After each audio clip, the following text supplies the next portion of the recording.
Hello, good day. It's Wednesday morning here. It's 10:30, and so I'm a little earlier today. Once again, over the Christmas period, I'm just doing these much more sporadically because I'm trying to do a number of things in my workday, including taking some work days off. So I wasn't here yesterday, and so we're doing it today. Hope you're having a good time. Hope your weekend was good. I know we're quite a ways from there, but hope it was good. We're in Proverbs chapter 3 today. Proverbs chapter 3, verse 15. And just going to read that. I want to read verse 13 as well, though, because the verses in Proverbs chapter 3, verse 13, and the next number of verses after that, they're all connected to verse 13. So we need to read verse 13 just to get the context. And what it says in verse 13, Proverbs chapter 3, is how blessed is the man who finds wisdom and the man who gains understanding. So then it goes through several verses explaining the various contexts of that verse, of the various life contexts of that verse.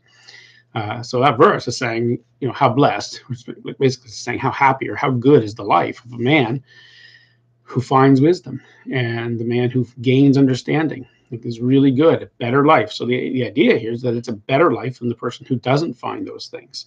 The man who doesn't find wisdom or doesn't gain understanding has a less good life, a less happy life than the one who does find those things. So last time when we looked at verse 14, which comes immediately after that, of course, and it talked about wealth and the idea of gold and silver and having wealth. And a lot of people will sacrifice wisdom in the pursuit of wealth.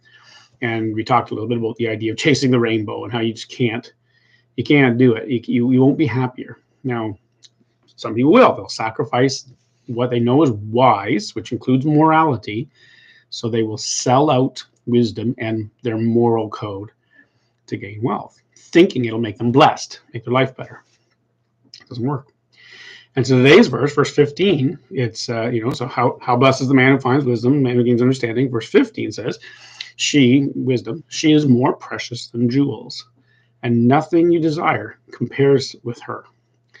Now, we could talk about wealth again, but I think the idea of desires here is more interesting. And for today's talk, I want to focus a little bit on this idea. Nothing you desire compares with wisdom. And so, once again, the man who finds wisdom is more blessed than the man who doesn't.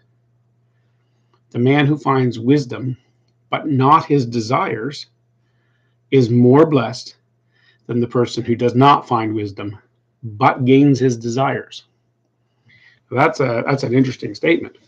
A lot of people in life would be willing to sacrifice wisdom and the morality that is part of wisdom in the pursuit of their desires, thinking they will be more blessed if they can get what they want in life rather than have to sacrifice what they want in order to be a wise, moral person.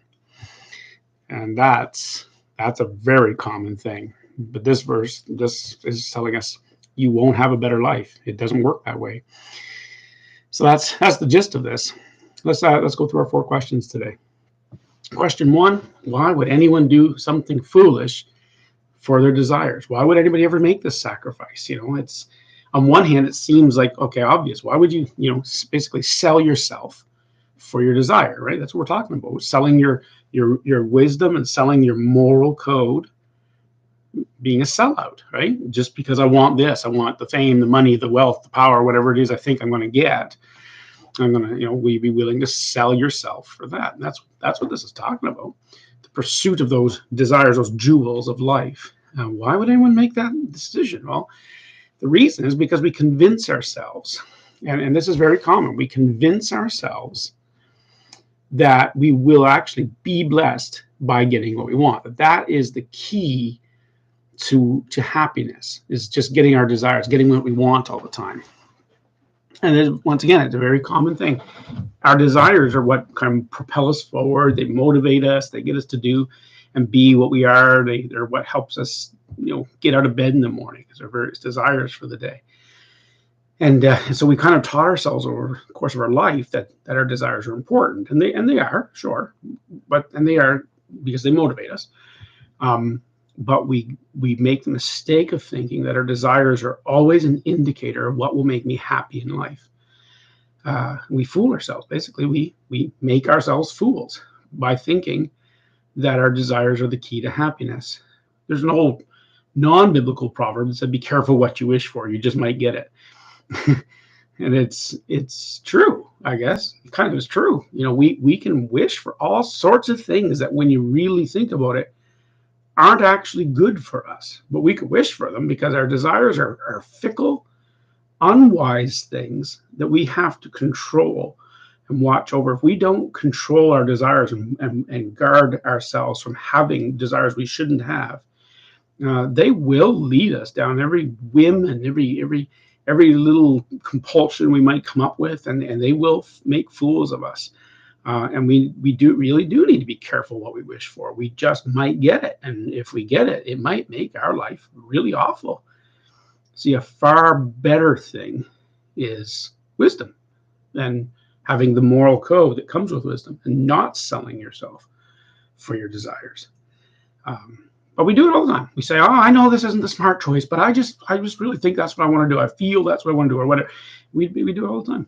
It's foolish, but we do it. I've done it. It's not good. Question 2: why would we ever desire something that isn't a wise thing or a moral thing? Why would anybody desire an immoral thing or a foolish thing? Well, that's a good question. I mean, the answer, you can only really get to it theologically, I think.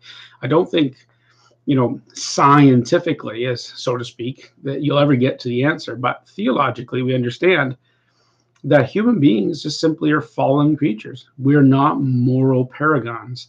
We have fallen from that state that God made us to be, these perfect, beautiful, moral beings. But we've fallen from that state. Now our hearts are filled with all sorts of immoralities, and we have to be really aware of that. And that's one of the wonderful things about coming to faith in Jesus. Is he washes away that sin and creates us new, so that we can grow in moral excellence. But not that we become instantly morally excellent, but hopefully you understand my point. We grow in that. But that recognizing that is such an important part of that process, recognizing that we're fallen creatures, and as fallen creatures, we will never tend to choose morality over our desires. It'll be quite the opposite. Instead, we will be driven by selfish interest, right? Immorality, selfish interest. I'm going to do what I want to get my current want. And so our behavior tends to be unwise, immoral, and we tend to walk and desire things that are not wise. And when wisdom comes along and says, "Hey, hold on there, Tim, don't do that thing, don't go that road," because I'm a fallen person, I will tend to push that away. And if it wasn't for the grace of God, I would completely push that away and just pursue my desire. But instead, as we get to know God's wisdom better, as we submit ourselves to the Lord's rule in our life, we will learn to put aside our desires in order to be the moral person and the wise person that God made us to be. Question 3. So here's the question. If we sacrifice all our desires for wisdom, how will we ever be blessed and happy? It seems like they're opposites. That if I have to sacrifice all my desires for wisdom, then I can't be happy unless I get my desires. Is the idea there, right? We kind of believe somewhere in our mind that that's the only way to happiness, is to get what I want. So surely it can't mean I have to sacrifice all my desires. I won't be happy in life. I'll have wisdom, but I'll be miserable. Well, once again, right? That's the way our brains go. We think unless I get what I want, I can't be happy. And it's not a proper way to think. And it's not true. Happiness does not come simply from getting what you want. Now, here's the thing. It does involve getting what you want quite often. And so there's an aspect there that makes sense. But here's the thing, what God does in our lives. And it's really cool. As we submit ourselves to the wisdom of the Lord, and as we learn to grow in that, your desire changes. And you become increasingly dissatisfied with immoral things and unwise things, and you become increasingly satisfied with wisdom and morality. And over time, your heart what you desire shifts. It doesn't happen instantly, but over time it does. And the things you start to desire are the Lord and his wisdom and his righteousness and his kingdom. And as that desire grows and you get that desire because it is wisdom, it's joined with it completely, then you find happiness in wisdom and in getting your desire, because your desire has now been trained in the right direction. Outside of this, we will tend to always think circumstantially. We'll think, I can only be happy if the circumstances I'm in line up with what I want. But it's a big illusion. I mean, there's so much evidence, even in the secular psychological community, there's so much evidence that people getting what they want does not produce the happiness they expected. They end up disillusioned, and they then have a new goal, and they chase the new rainbow. So it just doesn't work. But when we come to this proper understanding of wisdom and really allow God to grow our hearts in it, we grasp it and we get there. We gain understanding, and it makes us blessed. It's really good. Question 4 for today: why is wisdom better than my desires? If I'm putting these two things on, I'm comparing them, and this is saying gaining wisdom is better than the jewels, better than anything I might desire. How come it's better? And part of it is in the way it's worded in this verse. It kind of gives you a hint, right? She is better than it, right? Wisdom is personified here as a she. And the idea is, if you've been following this devotional all through the weeks, the idea is that in a metaphorical sense, we're a young man who's been betrothed to wisdom. We're supposed to marry wisdom.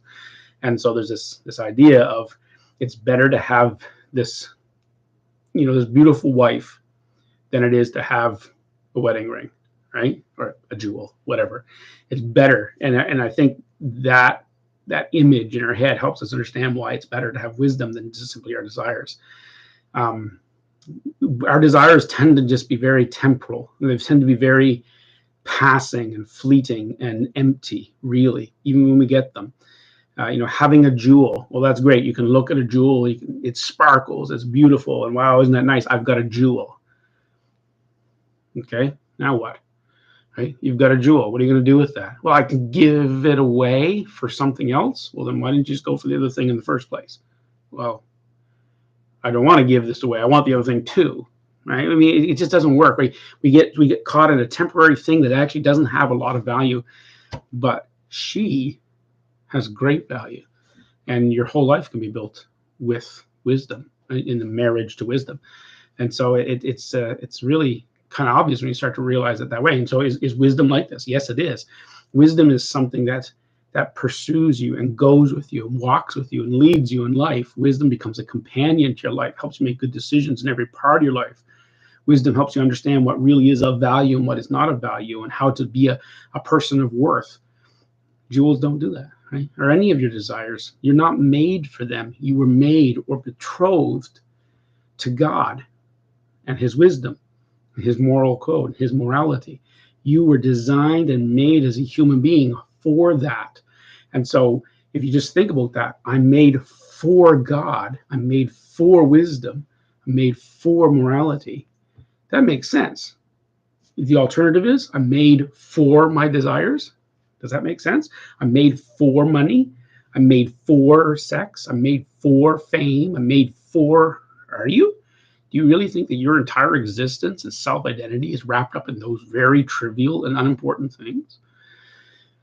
I don't. I think I was made for God. And that's kind of eternal and very satisfying to realize and to come into it. You were made for wisdom. You were made for that. And blessed is the person who finds that, far better than the person who simply finds their desires. So what about you? Do you sacrifice what you know to be right for what you know you want, or at least what you think you want? God bless your day. May he help you walk in wisdom.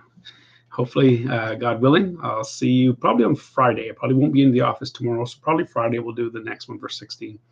God bless. Have a wonderful day.